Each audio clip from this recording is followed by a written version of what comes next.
Lotlot de Leon nagluluksa sa pagpanaw ng kanilang napakatagal ng yaya. Simula pa sa kanyang mommy ay yaya na nila, si Yaya Pat. Sa kanyang naging Facebook post, narito ang pagbabahagi ng pag-aalala o pag-aala-alak ni Lotlot de Leon kay Yaya Pat. For those who are truly close to us, they know these very special people well. Ate Ami, sister of Yaya Pat and Kuya Hill. My goodness, so many funny and beautiful memories with them. As I mentioned in my earlier post, si Ate Ami was Mommy's longest personal assistant, on and off for about 20 years. I was around 13 ata when she first came into our lives. Same with Kuya Hill or Box, our ever loyal driver who loved his mga manok. No joke. Before, bago ako bigyan ng flowers ng manliligaw ko, they had to make sure they gifted Kuya Hill with a chicken first. Kaya kahit sa Limbaga kami nakatira noon, a four-story house, may tumitilaok na manok tuwing umaga at hapon. Mommy got Kuya Hill from Mother Lily of Regal. She liked him so much that she told Mother Lily akin na si Hill, and he never went back to Regal after that.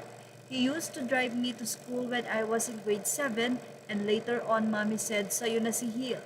Since I had started working, from them on hanggang sa nagkapamilya ako at nagkaanak, siya pa rin ang nandiyan. Hatid sundo ng mga anak ko. Pero si Kuya Hill is happily retired now. Time to spend quality time with his own family naman. Based na sa probinsya but always keeps in touch through messages. He made sure he's there for Yaya today. As for Ate Ami, when Mommy left for the US, she went back to Bicol for a while, worked for a good friends of ours, and eventually came back when Janine entered showbiz. Sabi ko, Ate Ami, kailangan kita for Janine. And she said okay with her always smiling face. Kaya silang tatlo, sina Yaya Pat, Ate Ami at Kuya Hill. Pag magkakasama na ko, puro masasayang kwentuhan, sila-sila din minsan nagiinisan pero always love nila ang isa't isa. I grew up with them, so did my kids, and I am just truly grateful for their love for me and my family. Lahat ng personal, alam nila about my family. Maganda, malungkot, kasiyahan at mga pagsubok at never nila kaming iniwan.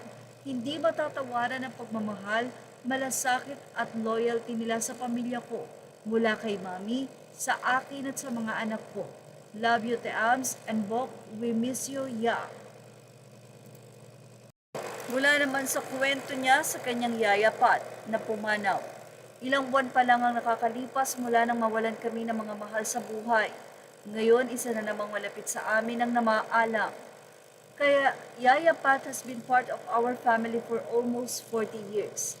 She first took care of Ken, my youngest brother, her sister Ate Ami, who worked for Mommy for more than 20 years and was her longest personal assistant, was the one who recommended Yaya Pat to help take care of Ken when he was just a newborn.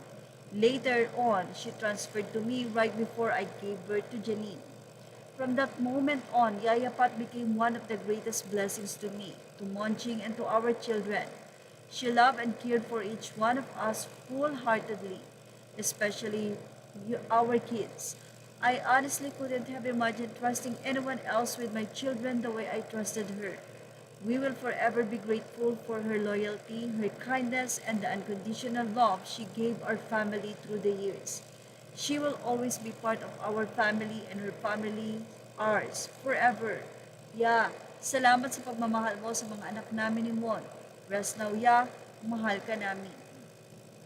Images are all credit to the rightful owners. Thank you for watching. Showbiz Now.